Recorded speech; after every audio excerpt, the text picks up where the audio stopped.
शक्तीपीठ महामार्गावरून होणाऱ्या आरोपांवर मुख्यमंत्री देवेंद्र फडणवीस यांनी आता प्रतिक्रिया दिली आहे। कोल्हापूरमध्ये शेतकऱ्यांनी मला घेराव घातला, आम्हाला शक्तीपीठ महामार्ग हवा असं पत्र त्यांनी मला दिलं असं देवेंद्र फडणवीस यांनी सांगितलं आहे।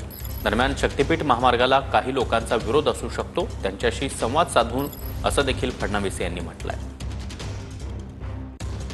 कोल्हापूरच्या एअरपोर्टवर त्या ठिकाणी 300-350 शेतकरी यांनी मला घेराव घातला आणि सह्यांचे पत्र दिले आणि त्यांनी सांगितलं आम्हाला शक्तीपीठ महामार्ग हवा आहे।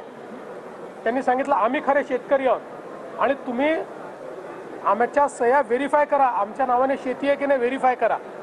ठीक आहे, काही लोकांचा त्या ठिकाणी विरोध असू शकतो, त्यांच्याशी संवाद आम्ही करू।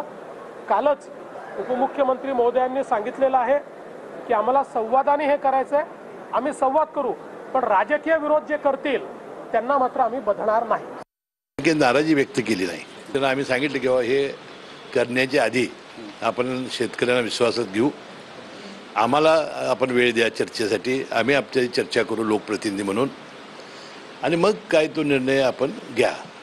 पण शेतकऱ्यांना यामध्ये विश्वासात घेतलं जाणार आहे का? कारण सरकारचा ड्रीम प्रोजेक्ट आहे हा।